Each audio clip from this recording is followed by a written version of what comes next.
लोकसभा के अंदर राहुल गांधी और अमित शाह की कैसे सीधी भिड़ंत हो गई और इस सीधी भिड़ंत में क्या धमाके हुए उसके बारे में आपको आगे विस्तार से बताऊंगा। जिस एसआईआर को लेकर राहुल गांधी और इंडी गठबंधन ने इतना गदर काटा हुआ था बॉस, जब अमित शाह ने उस पर जवाब देना शुरू किया तो ये लोग लोकसभा छोड़ के चल दी।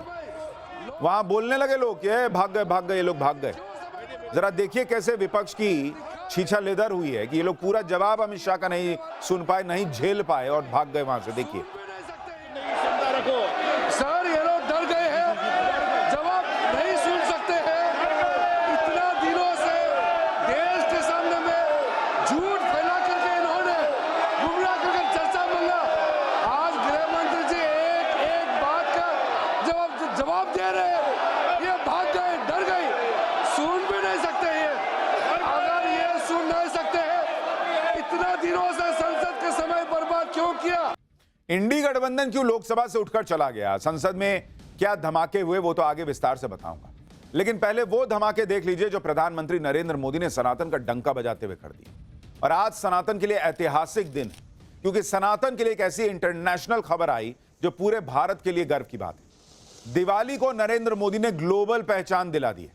यूनेस्को ने दिवाली को इंटेंजिबल कल्चर हेरिटेज लिस्ट में शामिल कर लिया है। दिल्ली के लाल किला में यूनेस्को की इंटर गवर्नमेंट कमेटी की बैठक में यह फैसला हुआ।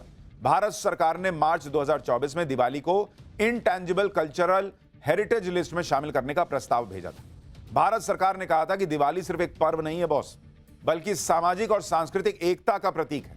भारत की दलील को यूनेस्को ने माना और इस लिस्ट में दिवाली को शामिल कर लिया। यूनेस्को की अगली बैठक में भारत छठ पूजा को इस लिस्ट में शामिल करने का प्रस्ताव भेज चुका है। यानी यूनेस्को की ये जो बैठक हर 2 साल में होती है, पिछली बैठक 2023 में हुई, अगली अब 2027 में हो। दिवाली को यूनेस्को की इंटेंजिबल कल्चरल हेरिटेज यानी अमूर्त सांस्कृतिक विरासत की लिस्ट में शामिल किया जाना एक बहुत बड़ी उपलब्धि है। इस फैसले के बाद कैसे दिल्ली में दूसरी दिवाली मनाई गई उसकी तस्वीरें आप देखिए। दिल्ली हाट में सीएम रेखा गुप्ता ने अपने मंत्रियों के साथ दिवाली को ग्लोबल पहचान मिलने का जश्न मनाया। इस दौरान सीएम और मंत्रियों ने दिए जलाए, भगवान राम और माता सीता की पूजा की गई, जय श्री राम के नारे लगे। आप तस्वीरें देखिए किस तरीके से दूसरी दिवाली मन रही है एक साल के अंदर। दिवाली को यूनेस्को की इंटेंजिबल कल्चरल हेरिटेज लिस्ट में शामिल किए जाने पर यह दिवाली जैसा माहौल दिख रहा है। आप देखिए कैसे दिए जलाए गए, कैसे वहां पर जो है पूरा एकदम दिवाली जैसा माहौल बन गया भाई। इस उपलब्धि पर प्रधानमंत्री मोदी और अमित शाह ने भी खुशी जताई। पीएम मोदी ने कहा कि अमूर्त धरोहर की लिस्ट में नया नाम दीपावली। भारत बधाई हो। भारत और दुनिया भर के लोग बहुत खुश हैं।